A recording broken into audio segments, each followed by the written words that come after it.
Good morning बच्चों, मैं रमेश कुमार त्रिपाठी स्वागत करता हूं तुम सबका अपने YouTube चैनल केमिस्ट्री गुरु में।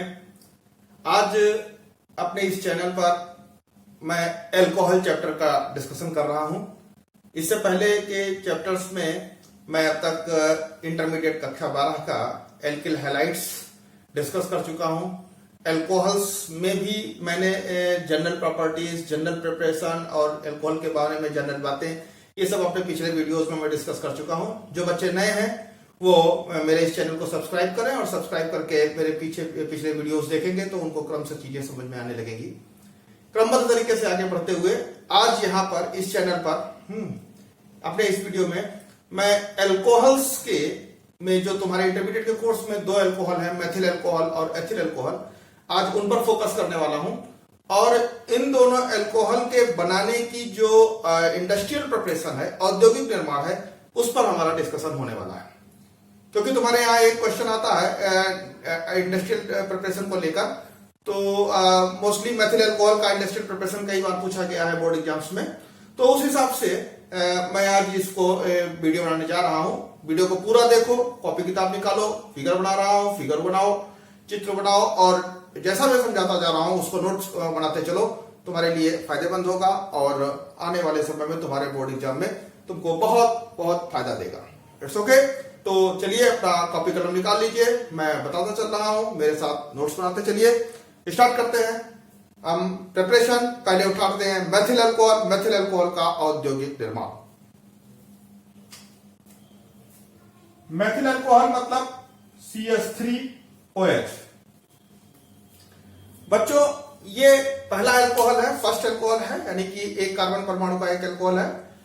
इसका निर्माण करने के लिए एक हेडिंग है यहां पर तुम्हारी बुक में, वो है लकड़ी के भंजक आसवन से मेथिल एल्कोहल का निर्माण। और ये सवाल ऐसे ही कई बार पूछा गया है। लकड़ी के भंजक आसवन से मेथिल एल्कोहल का निर्माण। मैं यहां लिख दे रहा हूं, लकड़ी के भंजक आसवन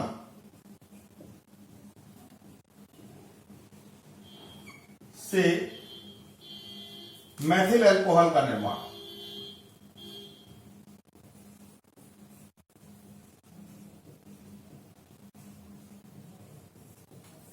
भंजक आसवन यानी कि डिस्टिलेशन है। यहां पर करते क्या बेटा, इसमें इस प्रोसेस में जो सूखी लकड़ी, एक एग्जांपल के तौर पर मैं समझा रहा हूं, बात को समझना। आपने एक ट्राली में लेट अस सपोज सूखी लकड़ियां इकट्ठा कर ली, लट्ठे पेड़ से काट के सूखी हुई लकड़ी, और इसको जालीदार ट्राली में रख दिया। अब इसको उठा के एक बंद कमरे में रख दिया और इस सूखी लकड़ियों को हमने गर्म किया 400 से 500 डिग्री सेंटीग्रेड पर ऑक्सीजन की अनुपस्थिति में। ध्यान दें, जलाना नहीं है, हमने कमरे को गर्म किया है ऑक्सीजन की अनुपस्थिति में। जब हम किसी भी पदार्थ को उच्च दाब और ताप पर गर्म करते हैं तो ऐसे में जलता नहीं है, ऑक्सीकरण नहीं होता, वहां पर क्रैकिंग होती है, यानी भंजन होता है। भंजन का मतलब सोचते हो, मॉलिक्यूल्स, बड़े मॉलिक्यूल्स टूटकर छोटे मॉलिक्यूल्स बनाते हैं। ठीक है, तो इस घटना को हम भंजन कहते हैं। तो ऑक्सीजन की अनुपस्थिति में उच्च ताप पर जब लकड़ियों को गर्म किया जाता है तो लकड़ी का जो मॉलिक्यूलर फार्मूला है, यानी कि लकड़ी का जो कंपाउंड है, वो एक्चुअली कार्बन, हाइड्रोजन और ऑक्सीजन से मिलकर बना है। तो ये जो बड़े मॉलिक्यूल्स है कार्बन, हाइड्रोजन, ऑक्सीजन के, खास तौर से सैकराइड्स होते हैं, तो इनका अपघटन शुरू होता है। तो बड़े मॉलिक्यूल्स टूट कर यानी अपघटित होकर छोटे छोटे मॉलिक्यूल्स बनाते हैं। और कार्बन और हाइड्रोजन और ऑक्सीजन से मिलकर बनने वाले जो छोटे छोटे मॉलिक्यूल हैं उनमें मेथेन हो सकता है, कार्बन मोनोऑक्साइड होता है, एथेन होता है, एथिलीन होता है, methyl alcohol, ethyl alcohol, acetone, acetic acid, ये सब छोटे छोटे तमाम सारे कंपाउंड्स, यानी एक या दो कार्बन के या तीन कार्बन के कार्बन, हाइड्रोजन और ऑक्सीजन से मिलकर जो भी संभावित यौगिक हैं मिलते हैं, उनमें जैसे कि हो सकता है मेथेन बन जाए या हाइड्रोजन बन जाए या C2H6 एथेन बन जाए या CH3COOH बन जाए, या CH3OH बन जाए, या CH3COCH3 बन जाए। मेरा मतलब 2-3 कार्बन के छोटे छोटे कंपाउंड्स का एक मिश्रण बनता है, बहुत सारे यौगिक बनते हैं। तो ये सारे के सारे यौगिक गैस अवस्था में आते हैं, क्योंकि टेम्परेचर बहुत ज्यादा है, ये सभी गैस रूप में आते हैं। और जब गैस रूप में आते हैं तो ये ऊपर इकट्ठा होते हैं इस खाली इलाके में। यहां से हमने इसको गैस को निकाला, ये जो गैसीय मिश्रण है इसको हमने यहां से निकाला, और इसको निकालने के बाद हमने पहले ठंडा किया। अगर हम इसको ठंडा करेंगे तो होगा क्या कि जो वाष्पित पदार्थ है, यानी जिनकी वाष्प होगी, जो ठंडा करने पर द्रव बन सकते हैं, तो जब हमने इनको यहाँ पे ठंडा लगा, यहाँ पे कंडेंसर लगा के ठंडा किया, तो ठंडा करने से ये जो द्रवित हो सकते थे वो तो द्रवित हो गए, जो द्रवित हो सकते थे वो तो द्रव बन गए, और द्रव बन गए तो वो यहां नीचे गिर गए। लेकिन फिर भी जैसे बहुत सी छोटे पदार्थ, जैसे कार्बन मोनोऑक्साइड है, मेथेन है, और हाइड्रोजन है, या एथेन है, तो ये सब चीजें द्रवित नहीं होंगी साधारण टेम्परेचर पर, तो वो गैस अवस्था में रहेंगी। इन सब को हमने यहाँ गैस के रूप में ऐसे करके ऐसे बना दिया, तो जो चीजें द्रवित हो जाएंगी वो तो यहाँ द्रव बन के गिर जाएंगी, और जो गैस होंगी वो यहां से ऊपर उठ जाएंगी, निकल जाएंगी। चूंकि ये सभी गैसें ज्वलनशील हैं, जितना भी निकलता है इसमें से लगभग ज्वलनशील है, तो उन सबको हमने पुनः जलाने में इस्तेमाल कर लिया, और उसी को जला के हमने फिर इस कमरे को गर्म किया। इस प्रकार से हम लगातार इसको जलाते रहते हैं, और इसमें से जो गैसें निकलती है उनको जलाकर इसी कमरे को गर्म करते रहते हैं। जो द्रव, जो वाष्प होती है, उसको ठंडा करते हैं। ठंडा करने के बाद यहाँ पर हमारे पास एक टैंक होता है, इस टैंक में ये द्रव इकट्ठा करते हैं। ये वो द्रव है जो यहां से वाष्प थी, उनको ठंडा करके हमने इकट्ठा किया। ठीक, अब इस द्रव को यहां पे जब रख देते हैं तो कुछ 3-4 दिन के बाद देखते हैं कि यहां पर इस प्रकार से ऐसे करके एक द्रव जो है धीरे धीरे गाढ़ा होता जाता है, और गाढ़ा होते हुए यहां नीचे चीमड़ टाइप का, काला काला बहुत चीमड़ टाइप का द्रव प्राप्त होता है। एक तरह से चारकोल टाइप की चीज होती है, इसी को चारकोल कहते हैं। हाँ, इस द्रव इस गाढ़े चारकोल के ऊपर एक पीले रंग का, भूरे रंग का द्रव मिलता है। इस द्रव को हम कहते हैं पाइरोलिग्नियस अम्ल।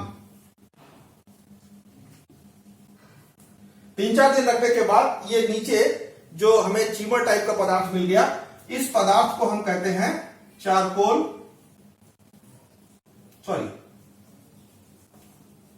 कोलतार। ये कोलतार प्राप्त हो जाता है, जिसको हम चारकोल के रूप में इस्तेमाल करते हैं, जानते हो। इसमें बहुत सारे एरोमेटिक कंपाउंड्स होते हैं, और उसके ऊपर ये जो भूरे रंग का द्रव मिलता है, इसको हम पाइरोलिग्नियस अम्ल कहते हैं। ठीक है, रही बात यहां पर लकड़ी का क्या हुआ, तो ये लकड़ी पूरी जलती है, धीरे धीरे भूनती रहती है, इसमें भंजन होता रहता है, और भंजन होने के बाद लास्ट में ये कास्ट कोल प्राप्त होता है, या कोल के रूप में, कोयला जिसको कहते हैं, कास्ट है। ये लकड़ी जिसको कहते हैं ना कि वो लकड़ी का कोयला, तो ये लकड़ी का कोयला टाइप का यहां पे प्राप्त होता है। अब आपके पास जो ये पाइरोलिग्नियस अम्ल बना, बस यही हमारा, इसी से हम मेथिल अल्कोहल का निर्माण करते हैं। तो पहले ध्यान से देखिए क्या करेंगे। इस पाइरोलिग्नियस अम्ल को हमने निकाल लिया, पाइरोलिग्नियस एसिड। ठीक, इस पाइरोलिग्नियस एसिड में मुख्यतः एसिटिक एसिड होता है, CH3COOH, लगभग 8 से 10%, लगभग 8% के करीब मान के चलो एसिटिक एसिड होता है। मेथिल अल्कोहल होता है, लगभग 4% के करीब है, और इसमें एसीटोन होता है, यह भी लगभग 3% के करीब एसीटोन इसमें होता है इस विलयन में। अब यहीं से हम तीनों को, ये एसीटोन को अलग कर देंगे, एसिटिक एसिड को अलग कर देंगे, फिर हम इसमें से मेथिल अल्कोहल निकाल लेंगे। क्या करना होगा इसके लिए, इस पाइरोलिग्नियस अम्ल में हम एसिटिक एसिड मिलाते हैं, CH3COOH। ठीक, ये एसिटिक एसिड जो है, सॉरी एसिटिक एसिड, यहां पर एसिटिक एसिड है, इसको हमें दूर करना है, इसके लिए हम इस पे कैल्शियम हाइड्रोक्साइड मिलाते हैं। CaOH का होल ट्वाइस, चूने का पानी।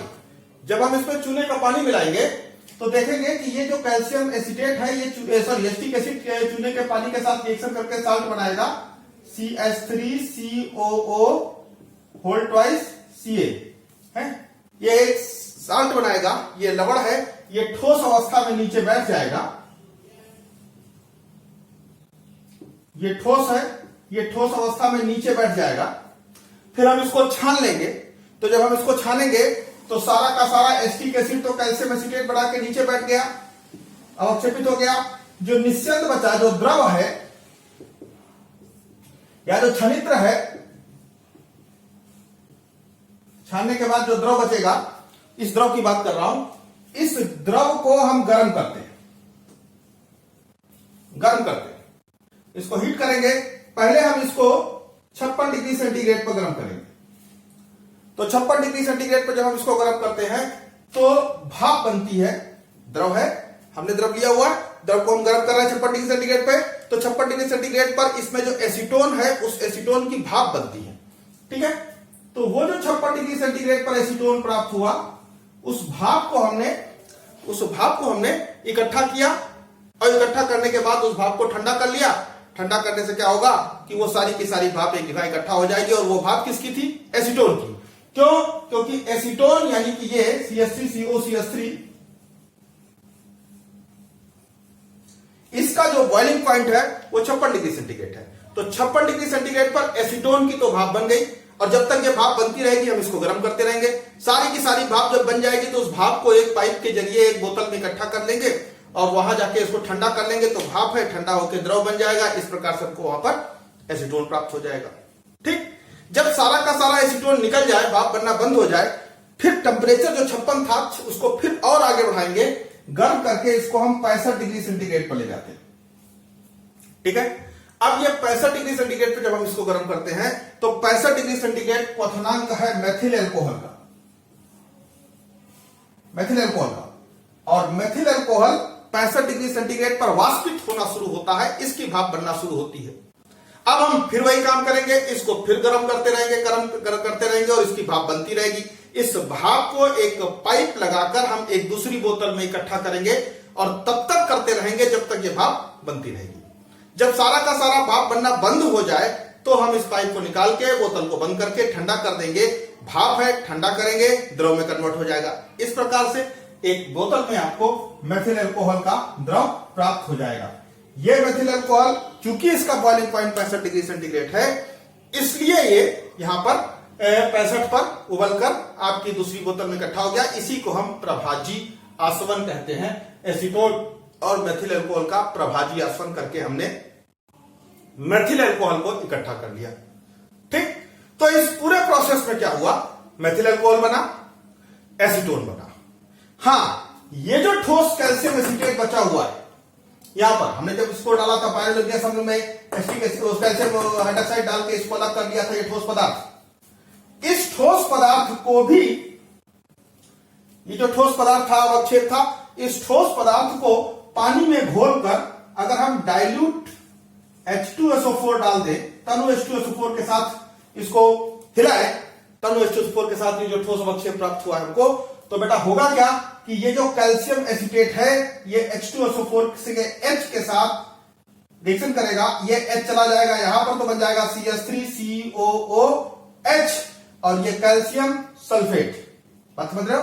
यानी इसमें यहां समीकरण लिख दे रहा हूं, CH3COO का whole twice Ca plus H2SO4 क्या बना लेगा रिएक्शन करके? ये बना लेगा CH3COOH के 2 मॉलिक्यूल और प्लस कैल्शियम सल्फेट CaSO4। ये कैल्शियम सल्फेट सफेद रंग का है, नीचे बैठ जाएगा, और इस प्रकार यहां तुमको देख रहे हो, यहां तुमको एसिटिक एसिड प्राप्त हो जाएगा।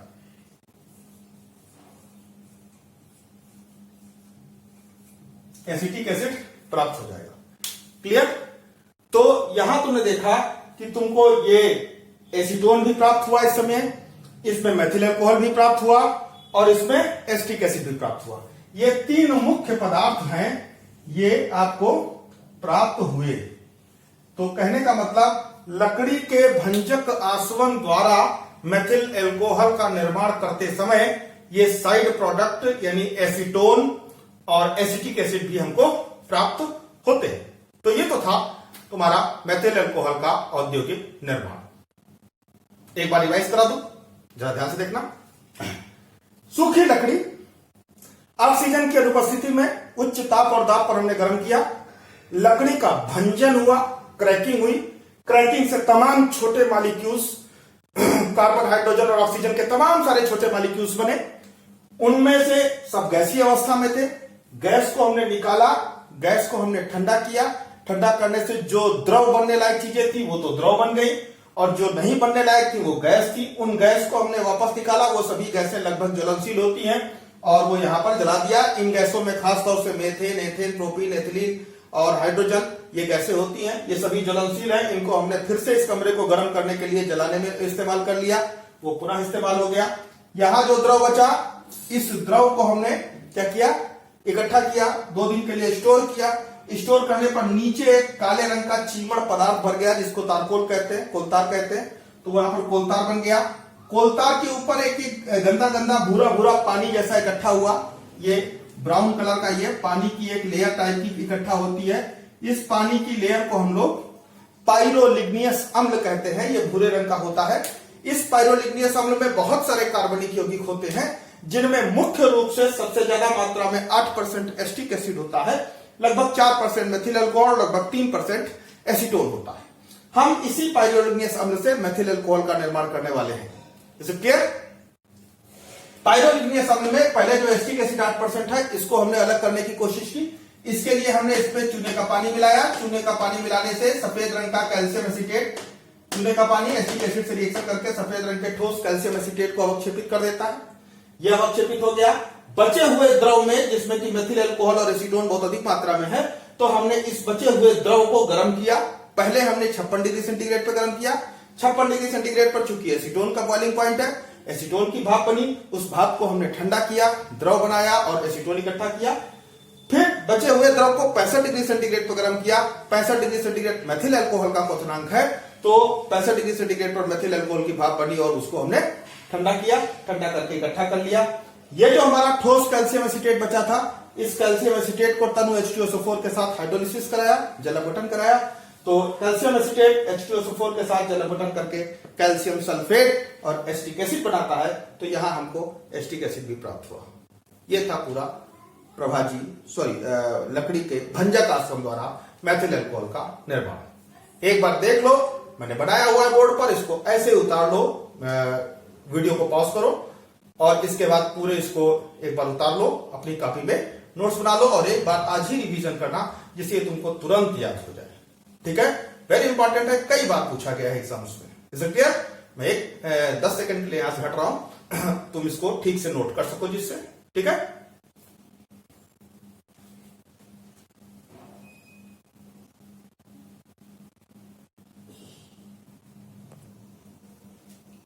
हाँ बच्चों, तो अब आगे बढ़ते हैं इसके।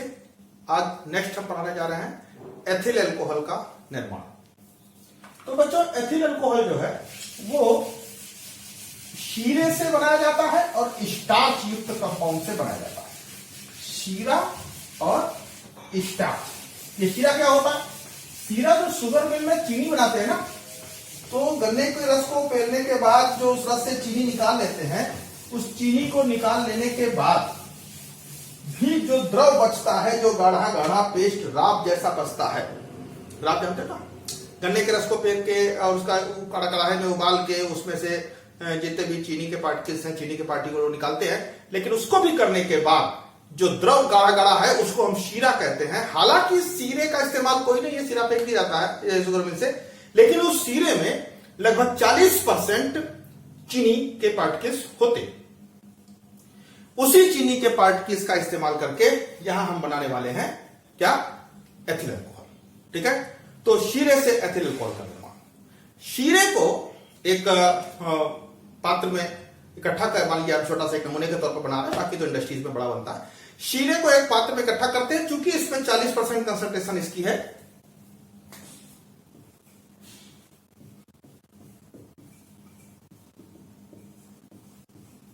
इसमें 40% चीनी है, इस पे हम पानी मिलाकर इसकी कंसंट्रेशन को कम करते हैं और कम करते करते 40% से घटा के 10% पे ले आते हैं। ठीक, जब हम इस पे पानी मिला के 10% कर लेते हैं, इसको थोड़ा उबाल लेते हैं, उबाल कर इसको ठंडा कर लेते हैं। ठंडा करने के बाद इसमें खमीर मिलाते हैं। क्या मिलाते हैं? खमीर। इस खमीर में कुछ एंजाइम होते हैं और ये एंजाइम खमीर में ये इसके रिएक्शन को करेंगे। हाँ, खमीर के साथ साथ चूंकि एंजाइमेटिक रिएक्शन है, एंजाइम काम करने वाला है, तो कुछ थोड़ा बहुत यहां पर हम एंजाइम के लाए, जैसे कि अमोनियम फास्फेट डाल दें,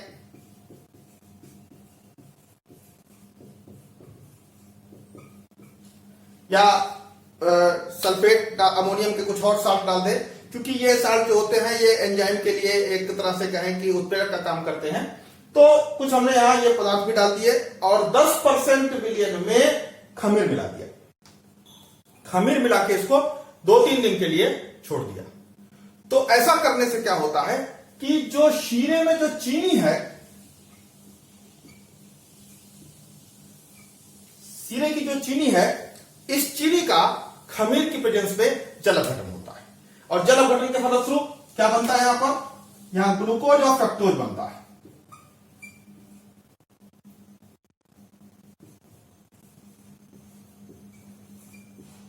ठीक, यहां पर एक एंजाइम काम करता है इन्वर्टेज। ठीक है,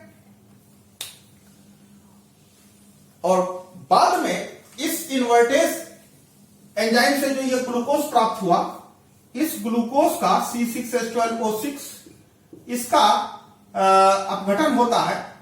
एक दूसरा एंजाइम है जाइमेस, ये भी ये खमीर में ही पाया जाता। ये जाइमेस उसको ग्लूकोज को एथिल अल्कोहल में कन्वर्ट कर देता है। 3-4 दिन रख दे खमीर मिला के इस 10% सिरे के विलियन को, तो ये धीरे धीरे करके अपने आप 3-4 दिन में एथिल अल्कोहल का, ये जो बहुत मामूली विलियन मिलता है, लगभग 10% एथिल अल्कोहल का विलियन मिलता है। बाकी तो बड़ी अशुद्धियां होती है, 90% एलएफ में अशुद्धि होती है। लेकिन इस 90% अशुद्धि को दूर करने के लिए ये जो प्राप्त विलियन है, इसको वाश कहते हैं, WASH वाश कहते हैं। 10% एथिल अल्कोहल, बाकी अशुद्धि। इसको हम उबालते हैं, गर्म करते हैं, गर्म करके एथिल अल्कोहल की भाप बनाते हैं और इस एथिल अल्कोहल की भाप को वही पाइप के जरिए, जिसको हमने कहा आसवन कहते हैं, डिस्टिलेशन है, उस आसवन के जरिए, पाइप के जरिए एक बोतल में इकट्ठा करते जाएंगे और करते करते करते करते तब तक गर्म करेंगे जब तक अल्कोहल की वाष्प मिलती रहेगी। इसको ठंडा कर देते हैं। ठंडा करने से फिर जो है अशुद्धि अशुद्धि वही बात पात्र में रह जाती है और वो जो वाष्प जो है बाद में उसको ठंडा करके द्रव बनाते हैं। तो ये तुम्हें अल्कोहल लगभग 90% होता है। ठीक है, फिर भी इसमें 10% की तमाम और अशुद्धियां हैं। ये अल्कोहल की खास बात है कि अल्कोहल का जो परिशुद्ध है, यानी कि 99.9% अल्कोहल प्राप्त करना बड़ा कठिन काम है। 90% अल्कोहल तक तो ये मिल जाता है। 90% एथिल अल्कोहल है, इसमें 10% अशुद्धियां है। अभी हम इसको यही रखते हैं। इसके आगे इसका शोधन कैसे करेंगे और इससे कौन कौन सी चीजें बनेगी वो भी हम आगे डिस्कस करने वाले हैं। फिलहाल यहां तक आपको समझ में आया कि हमने कैसे एथिल अल्कोहल का निर्माण किया। हमने शीरे को तनु किया, डाइल्यूट किया, डाइल्यूट करके 40% से 10% पे लाए। थोड़ा बहुत इसमें यहां पर थोड़ा सा H2SO4 भी मिला सकते थे, माध्यम को थोड़ा सा अम्लीय करने के लिए डाइल्यूट H2SO4 मिलाते, जिससे कि इसके अंदर जो कीड़े उड़े होंगे वो मर जाएंगे, कीड़े थोड़ा खत्म हो जाएंगे। और दूसरी बात यह है कि मामला थोड़ा सा अम्लीय हो जाएगा। तो बहुत कम मात्रा में डाइल्यूट H2SO4 है करके 10% सोल्यूशन बना लिया पानी मिला के, और फिर इसमें खमीर मिलाया। खमीर ने चीनी को इन्वर्टेज के साथ ग्लूकोज फ्रक्टोज में तोड़ा। बाद में ग्लूकोज जो था वो जाइमेस के साथ एथिल अल्कोहल में कन्वर्ट हुआ। इस प्रकार जो हमें प्राप्त हुआ वो 10% एथिल अल्कोहल का विलियन है, 90% अशुद्धि है। इसको वाश कहते हैं, WASH 10% है ये, इसको WASH वाश कहते हैं। और इस वाश का हमने आसवन किया, प्रभाजी आसवन किया, इसमें से भाप बना के अल्कोहल को निकालने की कोशिश की। इस प्रकार से जो हमको अल्कोहल प्राप्त होता है वो 90% अल्कोहल होता है। इसको हम अल्कोहल के रूप में इकट्ठा कर लेते हैं। बाद में इसका भी शोधन किया जाता है और इसके शोधन से फिर अन्य प्रकार के अल्कोहल प्राप्त किए जाते हैं। उस पर हम चर्चा बाद में करेंगे। इसे क्लियर नोट कर लीजिए।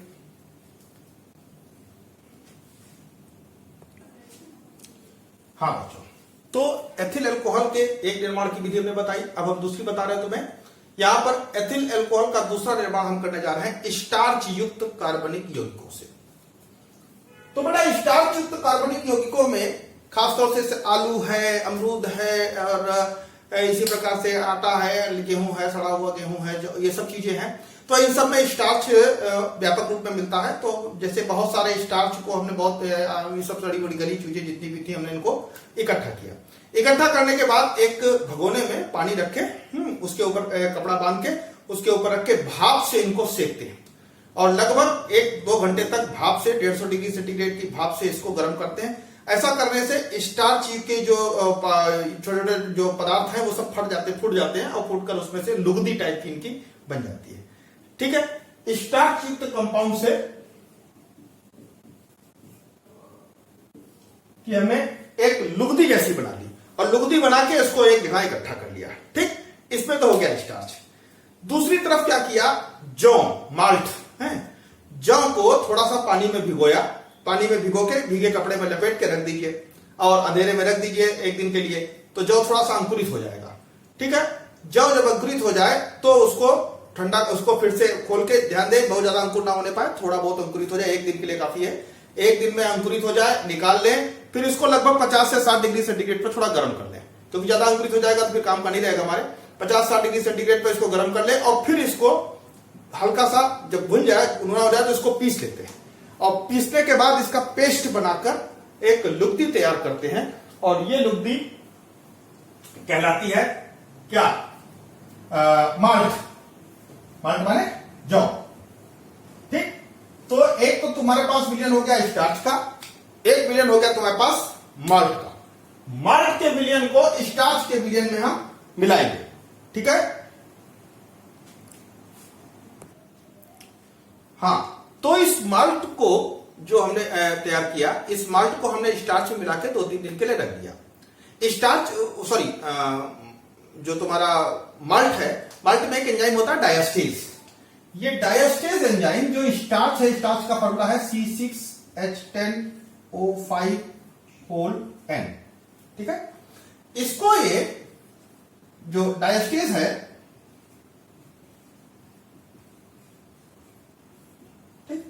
ये डायस्टेज एंजाइम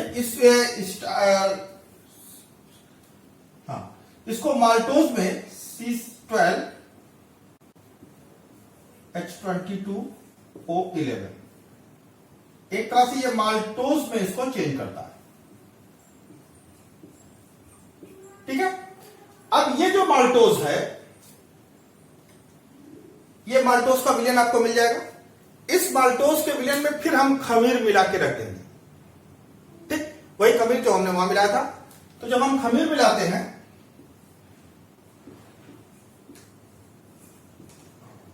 खमीर इसका जला बटन कर देता है माल्टोज का, जिससे हमको ग्लूकोज मिल जाता है C6H12O6, ग्लूकोज मिल जाता है।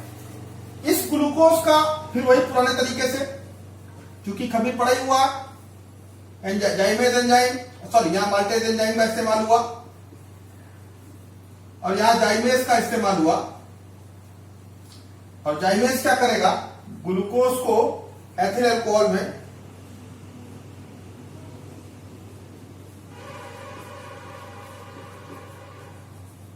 कन्वर्ट कर देता है। इस प्रकार से फिर हमको एथिल अल्कोहल प्राप्त हो जाएगा। और ये एथिल अल्कोहल फिर वही कहूंगा शुद्ध नहीं है, 10% शुद्ध है, और फिर इसका हम शोधन करके इसको वाष्पित करके ठंडा करके 90% शुद्ध एथिल अल्कोहल प्राप्त कर लेते हैं। ठीक है, इस प्रकार से दोनों तरीकों से 90% अल्कोहल हमको एथिल अल्कोहल प्राप्त हो गया। तो आज वीडियो लंबा हो जाएगा, इसके आगे मैं जाऊंगा, तो इसलिए मैं इसको यहां पे रोकता हूं। आज मैंने आपको मेथिल अल्कोहल और एथिल अल्कोहल के निर्माण की विधि बताई। बच्चों, इनको किताब से पढ़ो, कॉपी में नोट करो, दोनों ही बहुत इंपॉर्टेंट है। 5 नंबर का क्वेश्चन बोर्ड एग्जाम्स में आता है और कई बार पूछा गया है, सीधे सीधे 5 नंबर है। बड़े आसानी से बात को समझाया मैंने, उसको समझ चुके होंगे। वीडियो को पूरा देखा करो। तुम लोग थोड़ा सा देख के छोड़ दोगे तो क्या फायदा हुआ। पूरा देखो, नोट्स बनाओ, शेयर करो, जितना ज्यादा हो सके लोगों को भेजो। मैं देख रहा हूं मेरे इधर व्यूज लगातार कम होते जा रहे थे, इसीलिए कभी कभी जी उठने लगता है। मेरा भी बड़ी मेहनत करता हूं तुमको इस वीडियो बनाने के लिए। तो पूरा देखो, इसको ज्यादा से ज्यादा दोस्तों में शेयर करो, लोग इसको देखें, बच्चे पढ़ें। क्लासेस का तो कोई भरोसा नहीं कब चलेंगी, लेकिन बोर्ड एग्जाम तो अपने टाइम पर होगा, इसलिए बोर्ड की तैयारी करो और लगातार इसको देखते रहो, आगे बढ़ाते रहो, और जिससे कि मैं लगातार तुम्हारे लिए ये बना सकूं। It's okay, thank you.